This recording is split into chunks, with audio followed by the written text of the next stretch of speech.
inshallah there will be one more next week. That will be the conclusion of the semester and the talks about the Uthman bin Affan, even though there's a lot of stuff in the life of Uthman I was not able to cover because of the time issue, but I would highly recommend you guys to read at least a book about Uthman's life by Ali Sulabi.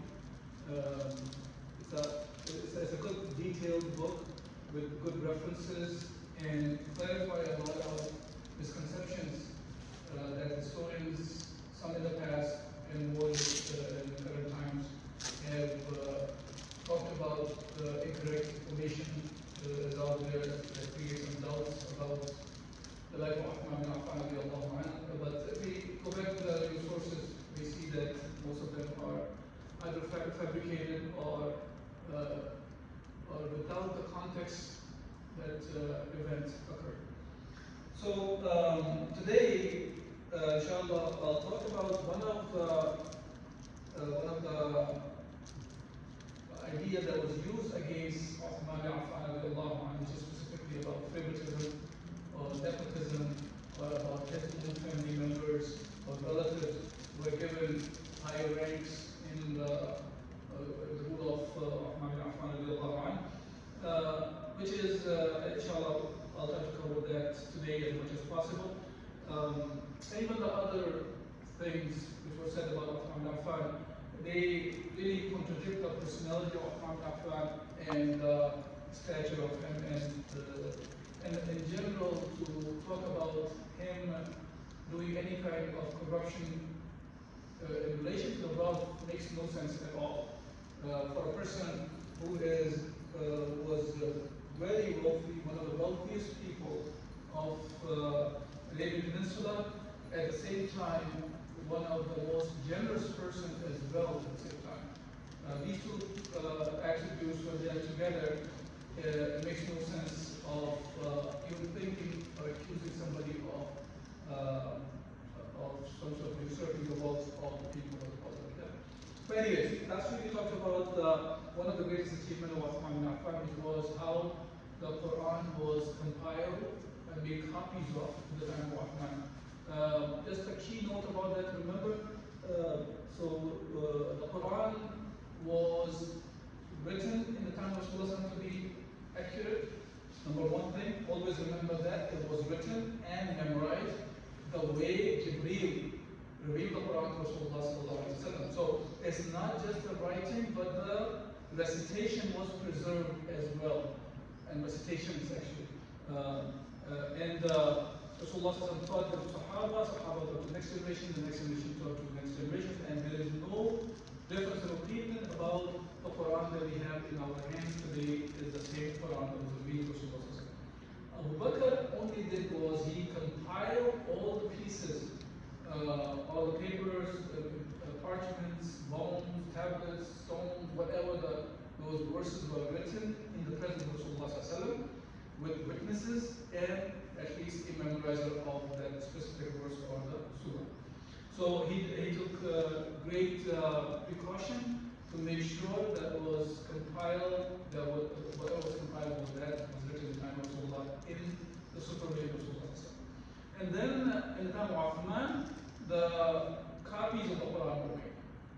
There was one copy only, which was at the time of Uthman, was in the possession of Hafsa, radiallahu anha, the wife of Rasulullah and the daughter of Umar al-Khattab, radiallahu anha. He made the copies, 7 copies, he distributed those 7 copies to 7 different provinces of the state at the time, and multiple copies were made from those specific copies as well. And there is no difference of opinion about those copies are the same copies as of the original one. And then in the time of Marwan, when he was the governor of Medina, when Hafsa radiallahu anha passed away, he took all those originals that was written by Rasulullah and they were burned. And you can understand that because enough copies of the originals were made. There is no doubt on that issue that these are all the copies were of the same original one. If you keep the same original as the master copy all the time, there is a chance of corruption can happen. Hence, number one, he asked Abdullah bin Umar to reach out to Hafsa anha, and when he got the copy, he ordered that to be destroyed. Okay, so today we'll talk about the duties of the governors. Just actually, we'll talk about the relatives of Uthman and Affan, who were the governors, and all of the governors' explanations of Rasulullah through the time of Rasulullah, Abu Bakr and Umar's time, why the appointments were made by Uthman or those people. And then we'll just briefly talk about three of the rest of the five members of Banu Umayyah. They were governors at the time of Uthman. Their nobility and their acceptance by, in general, all the scholars. I did not, it's not that I did not want to talk about the rest of them, it's just a matter of time. I'm just taking these three examples so we can cover at least enough that we have understanding about that the ones Uthman chose to be governors, they were the ones who had the capability to be a governor. Okay, in general, when we talk about the duties of the governor, let's understand that there's a huge burden on the neck or the shoulder of the governors. Number one thing their job was to spread Islam among the people. Establishing prayer. What means establishing prayer is, this is one of the things that many people do not realize. When we talk about even the pillars of Islam, like Salah, like Zakah, like fasting, or Hajj, all those things cannot be done in the full sense without you have rulers who are implementing the deen of Allah subhanahu wa ta'ala. So you have to establish the deen of Allah to even implement these pillars in a true sense. What I mean by that is this. Yes, when it's time for Dhuhr today, you can just get up and go pray behind the Imam and so on and so forth. But at the same time, we also understand that when it comes to the Salah, it's not the issue of only on whom is obligatory and who prays. Rather, it's also about the ones who are not praying, what needs to be done with them as well. That comes under the establishment of the Salah. Yeah? And if you open fiqh books, they actually discuss this matter like this.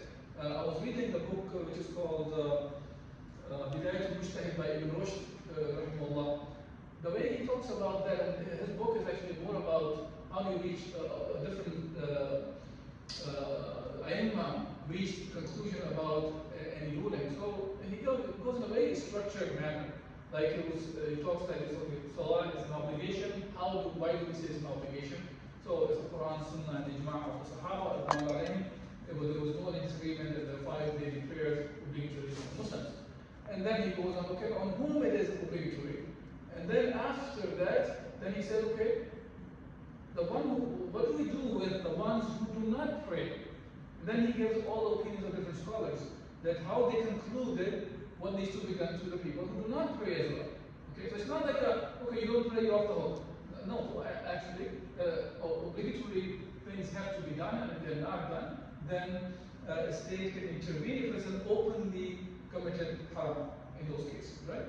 Now, same thing goes for fasting, for example. The moon sighting, we see the differences that Ummah is all divided because of just the moon sighting, when to start, when to end the Ramadan. Hajj, for example. Hajj cannot be, Hajj is supposed to be done when it comes to the khutbah of the Arafah. Is the Amir Mu'mineen is the one, either he delivers the khutbah of the Arafah, or he designates somebody who goes and gives the khutbah of the Hajj, the Arafah. This is one of the key elements of the Hajj, as Rasulullah says, Al-Hajj wa Arafah. The Hajj is Arafah. That means not that Hajj is only Arafah.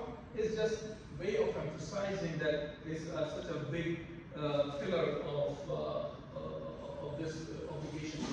Same thing goes with the Zakah. Zakah, the rule is, the command is about that it has to be collected.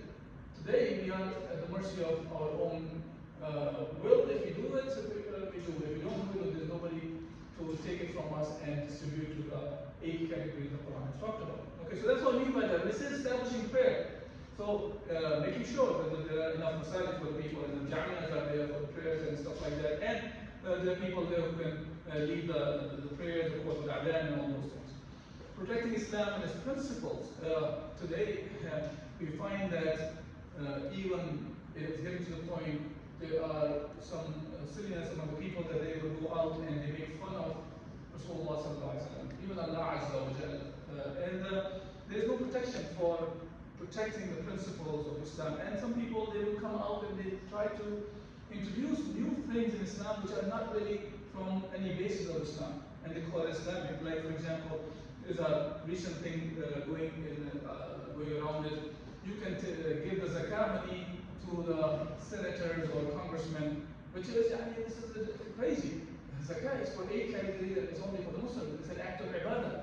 And now they are promoting these kind of ideas even among the Muslims. So this is what we mean by protecting Islam and its principles. Planning and building mosques, as I already mentioned, facilitating Hajj also. Normally this is the job of the governor in Mecca to facilitate the Hajj for the people.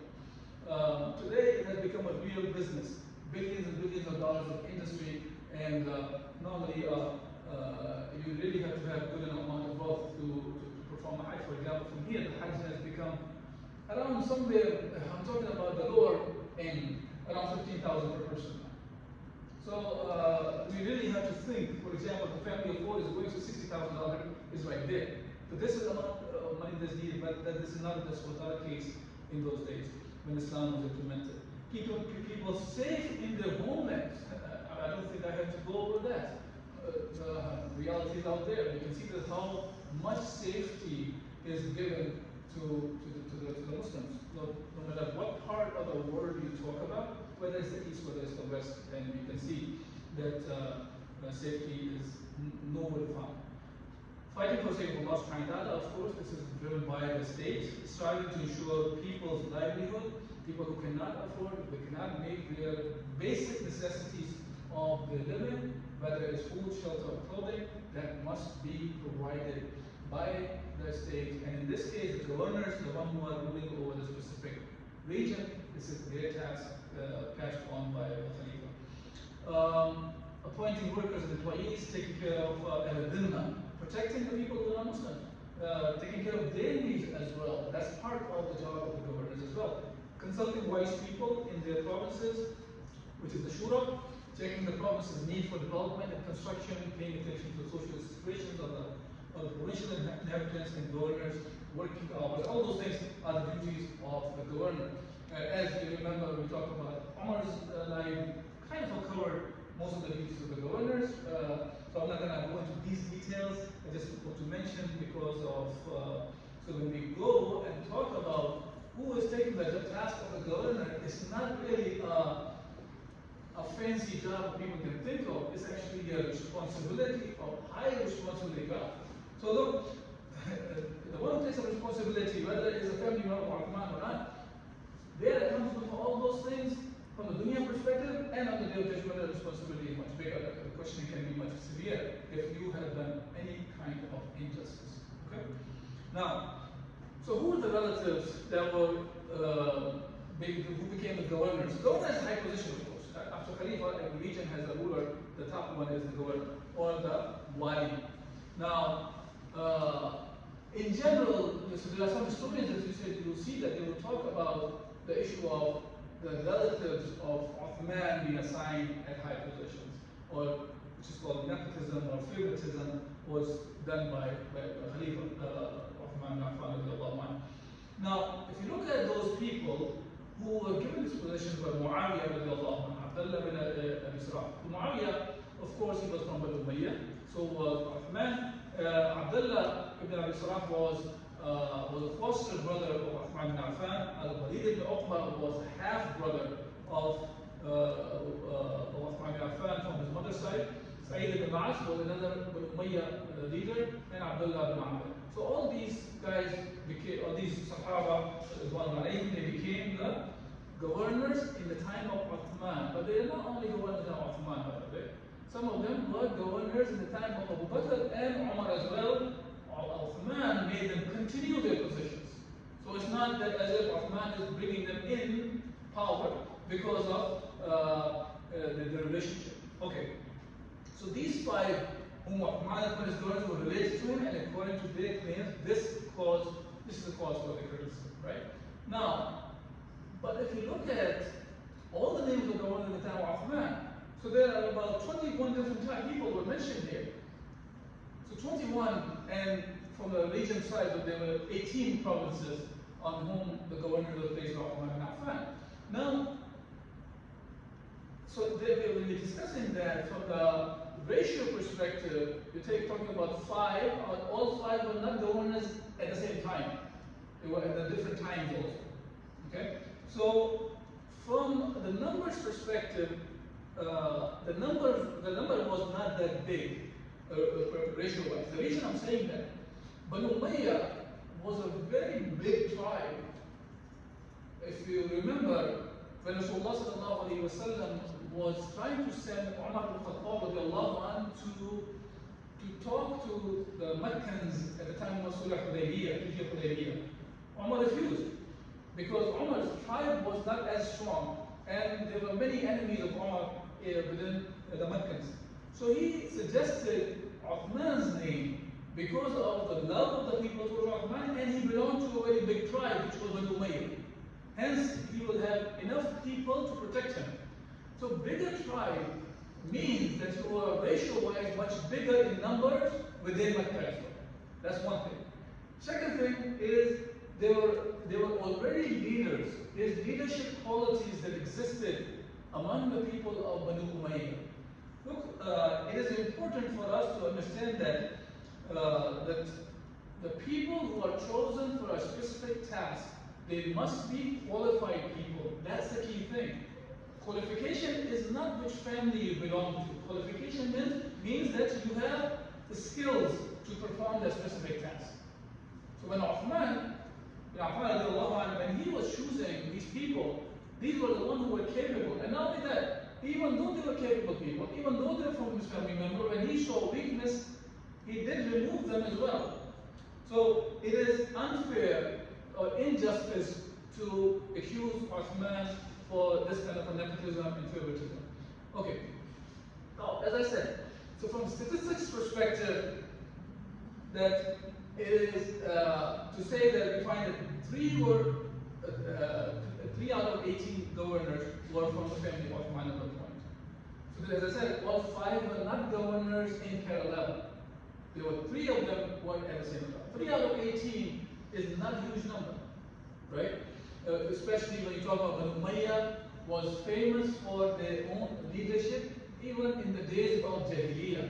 It's not that after Uthman became Khalifa, they became known to the people that their leadership qualities. Okay, besides that, before Uthman died, he dismissed Sa'id ibn al-As, one of the Banu Umayyah people, and then Uthman died. There were only 3 governors who were from Banu Umayyah: Muawiyah, Abdullah ibn Sa'ad, and Abdullah ibn Amr. So these are the 3 left who were governors in the time of Uthman when he passed away. Now, Uthman also dismissed Al-Walid ibn Uqba and Sa'id ibn al-As, both of them. But the rich promise that he dismissed them were from Kufa. Kufa was always considered as the place for all sorts of instabilities. Even in the time of Umar, we find that people did not accept the governors that Umar placed over them. And Umar had to remove them. And then we see in the time of Uthman also, when he placed Walid ibn Uqba, who was his half brother, he also removed him. And in the end, we'll talk about that. There's one misconception about Uqba ibn Walid, actually a couple of them, that not Uqba ibn Walid, Walid ibn Uqba, that why he was removed. Inshallah, at the end, we'll talk about that as well. Now, if you look at those people who were the governors in the time of Uthman, as I said, Rasulullah also appointed people from Banu Umayyah to be in the leadership positions. Okay? And same thing we see by Abu Bakr and Umar. And besides Banu Abd al-Shams, there is no other tribe that to whom Rasulullah employed the most number of people to rule over them. Okay? So obviously, nobody is here would ever dare a Muslim to say Rasulullah was doing favoritism in relation to say, talk like this. Because remember, first of all, Rasulullah's actions, in general, his actions were part of the wahy. Yeah? Allah subhanahu wa ta'ala, that Rasulullah does not speak anything from his desires. What he says is from the wahy, from the revelation. So now, yes, about the choosing the rulers and stuff, that can come under the category of, that is mubah, permissible for someone to pick whoever he wishes. But obviously, he was the Prophet of Allah, and he would not be the one who would do a sin like this, that being involved in nepotism or favoritism. Okay, Rasulullah employed Atar ibn Usayd, Abu Sufyan, the father of Muawiyah, as the governor of Najran as well, Khalid ibn Sa'id, the one who collected the zakat from the Madlaj, and Abbad ibn Sa'id in charge of some campaigns, then as the governor of Bahrain. And actually, Rasulullah also sent Walid ibn Uqba to collect the zakat from Bani Mustaliq as well. And that was one of the stories that is linked to that he made a mistake, which is actually weak and the mawdu' hadith, fabricated hadith. So Uthman only appoint people that are of same nature and clan as Rasulullah did, and Abu Bakr did, and Umar did. So it's nothing new that Uthman did. Yes, there is something a little bit different that Uthman did compared to Umar. Umar was very much into this idea of no family member of Umar ibn Khattab be involved for any of those positions. So he kept all his family members away from all those positions, and he made sure that there is no public wealth is being given to his family members by any chance more than regular people. Okay. Now, this was Umar's opinion, and as a Khalifa, as a Khalifa Rashid, he had this permissibility of if he wants to hire his family members or not. Umar, because of his zuhud, because of his own understanding, he did not hire any of his family members. But Uthman, when he became a Khalifa, so he did not follow Umar's opinion in regards to not to hire family members or the tribal members. And Uthman, when he found that the people who were qualified, whether they were from the family or outside the family, he hired them. He placed them in position. So that's not called favoritism. Yeah? And from the life of Uthman, it becomes very clear and obvious that he is not a person that would be engaged in any of these kind of acts. Okay. Okay, now about Muawiyah ibn Abi Sufyan, let's understand a few points about him, because a lot of times the questions are raised regarding Muawiyah being the governor in the time of Uthman or even later on. Muawiyah is a personality about whom Allah subhanahu wa ta'ala revealed this verse Muawiyah was part of. Okay? So Battle of Hunayn was the battle in which the Muslims were huge in number. They were about 12,000. And so far, until the Hunayn, the numbers were always much lower than the enemy. And some of the Muslims were saying, who is the one who will defeat us today? And Allah subhanahu wa ta'ala wanted the Muslims to be in the right state of mind. And in the beginning of the battle, that Muslims were about to be defeated.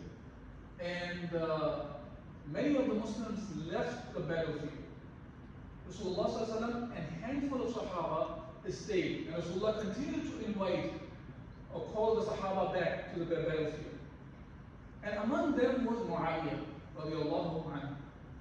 And Allah subhanahu wa ta'ala talks about that. And Allah said, ثُمَّ أَنزَلَ اللَّهُ سَكِينَتَهُ عَلَى رَسُولِهِ وَعَلَى الْمُؤْمِنِينَ وَأَنزَلَ جُنُودًا لَمْ تَرَوْهَا وَعَذَّبَ الَّذِينَ كَفَرُوا وَذَلِكَ جَزَاءُ الْكَافِرِينَ. Allah subhanahu wa ta'ala saying that Allah did send down His Sakina. Sakina on whom? On His messenger and the believers. Okay? And on the believers, and send down forces, which is the angels, Junud, which you saw not and punished the disbelievers. Such is the recompense of the disbelievers. Now, what the verse is referring to are the people who Abbas. And Muawiyah was one of them.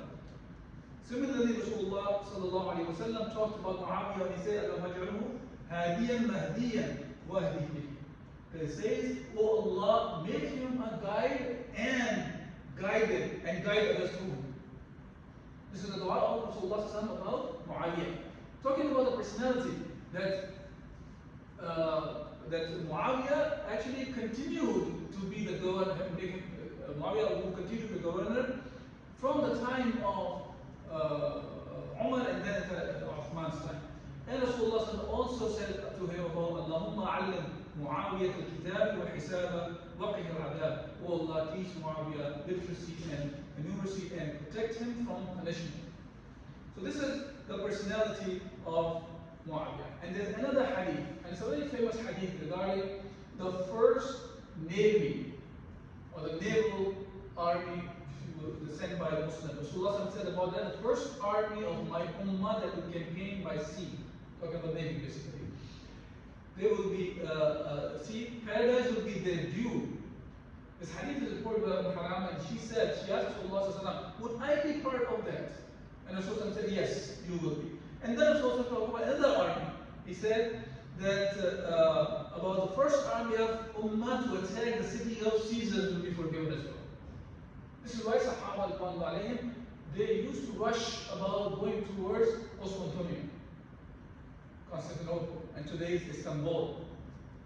And Rasulullah was asked by her again, would she be part of that? Rasulullah said, no, you will not be part of that army.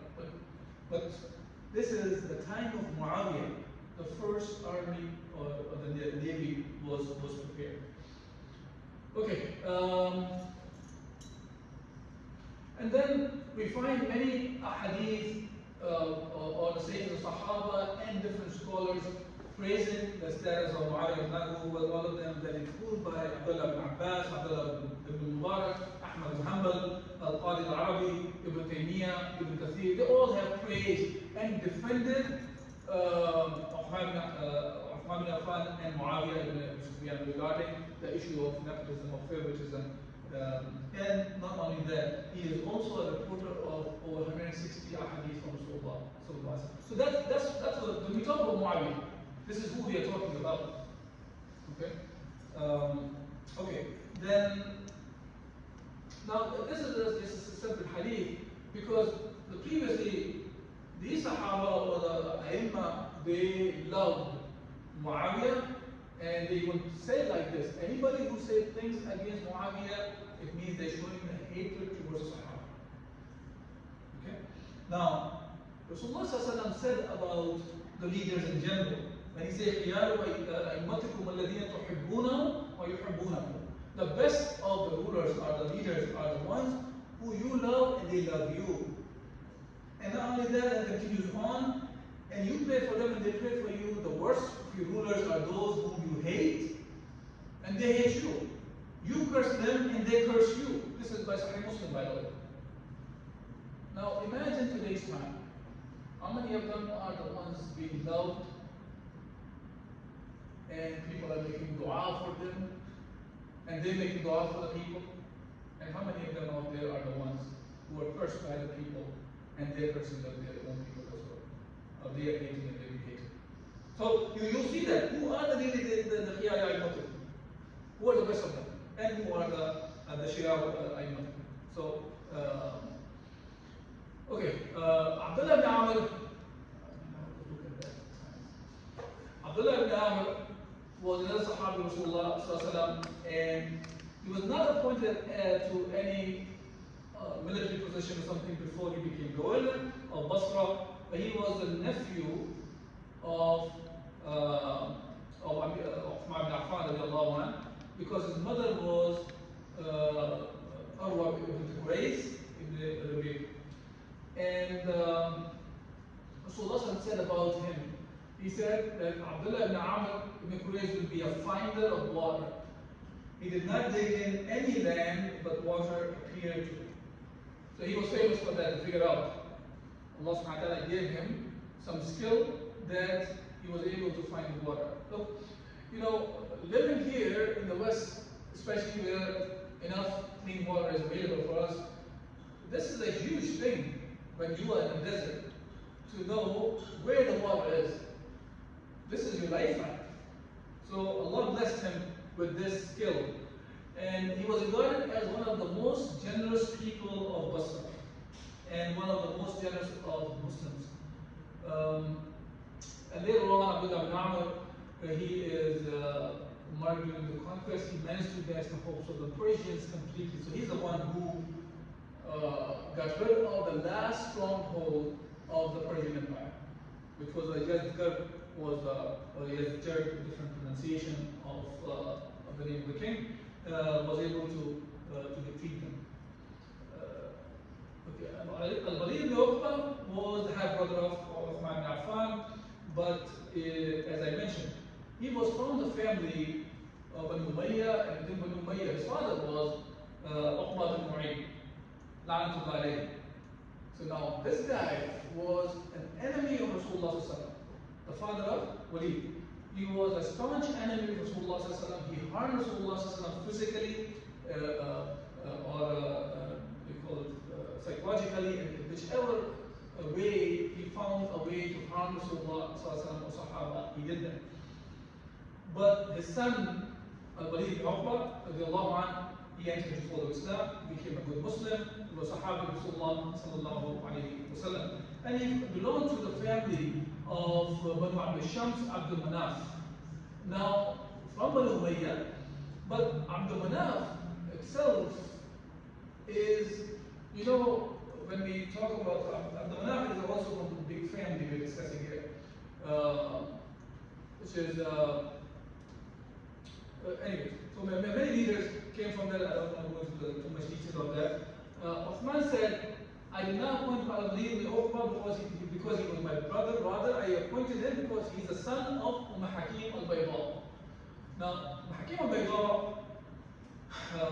the paternal aunt of Rasulullah sallallahu alayhi wa sallam. She was the twin sister of his father, Abdullah ibn Abdul Muttalib. That's what I'm saying. So Rasulullah's father was Abdullah ibn Abdul Muttalib. He had a twin sister, and she is referred as Hakim al-Bayda. Okay? And from him was, from the lineage of that, Al-Walid ibn Uqba was born. So Uthman is saying, I appointed somebody from the family of Rasulullah sallallahu alayhi wa sallam like this. So you are calling me any kind of favoritism I'm doing? This is a favoritism coming from it. That's the way you think. But he is he was a very well qualified person for the position, and that's the only reason he was appointed. And not only that, it is an opinion of the Khalifa anyways whom he wishes to appoint. Now, for example, Sa'ad ibn Abi Waqqas radiallahu anh, was dismissed by Umar al-Khattab. Sa'ad ibn Abi Waqqas was a great Sahabi of Rasulullah, one of the earliest Sahaba of Rasulullah sallallahu alayhi wa sallam. He was from the 10 who were given the glad tidings of Jannah in this dunya. Even that person can be removed for the position. So it's not haram anyways, so you can bring somebody who is a little lesser qualified. But the thing is, if the people are not happy with somebody who is ruling over them, then he has to be removed. Okay? Okay. Now, Walid ibn Uqba, there is a misunderstanding about that. This ayah, Ya ayyuhalladhina amanu, إن جاءكم فاسق بنبأ فتبينوا أن تصيبوا قوما بجهالة فتصبحوا على ما فعلتم نادمين. That talks about, oh, you believe, when a fasiq person brings a news to you, make sure that it is the correct news. Okay? Unless otherwise you may be nadim, you will be you regret that what you have done because of ignorance. Now, it has been mentioned in some of the reports that it was Walid ibn Uqba sent by Rasulullah sallallahu alayhi wa sallam to Bani Mustalaq, and when he went to collect the zakat, there is what you call, when he went there, he saw that people came out of their places, and he thought they were going to attack him. Hence, he returned back to Rasulullah sallallahu alaihi wasallam, and he told them that, okay, no, there's something is wrong, these people were going to attack him. So Rasulullah sent Khalid bin Walid to figure out what the reality was, what the truth was. Khalid bin Walid found Uthman there. He found out there was no such thing as Walid ibn Uqba mentioned, and hence this ayah was revealed that make sure that you verify the news before you act or you may harm somebody, and you will be regretful after that. Now, this report is not about this specific event. Because this hadith which is mentioned there, it's a weak hadith. It's not a hadith that can be accepted to say you can extract the rules out of it. Even the people who accept the da'ifa hadith or weak hadith, they normally use it for not to make something halal or haram or halal. Rather, it is used for the purpose of like motivational purposes. Okay, for the blessings, for the fadl, but not for halal and haram. So in this case, verifying the news is one of the key things in Islam. All the hadith were reported this way to make sure that the chain that is reported in the hadith has been verified. So it rests on this principle. So how can we take a hadith and blame a Sahabi of Rasulullah as being a fasiq as the hadith said? So this is an inaccurate thing about the people talk about. Hence, we can say very safely by looking back that there was no favoritism, there was no nepotism done by Uthman bin Affan. Rather, the people who were given those positions, they were qualified people, and they were not in big number anyways, and they were even given those positions, some of them in the time of Rasulullah, whatever was and then later on Uthman gave the position. Inshallah, we'll stop here, and next week we will talk about the fitna time. What exactly happened? So I have to really go rush, because I covered that specifically the fitna time. I think it was like 5 different lectures. So we'll talk about briefly about how the fitna happened and how Uthman bin Affan handled and at the end how he was assassinated. Assalamu alaikum wa rahmatullahi wa barakatuh. If there's any questions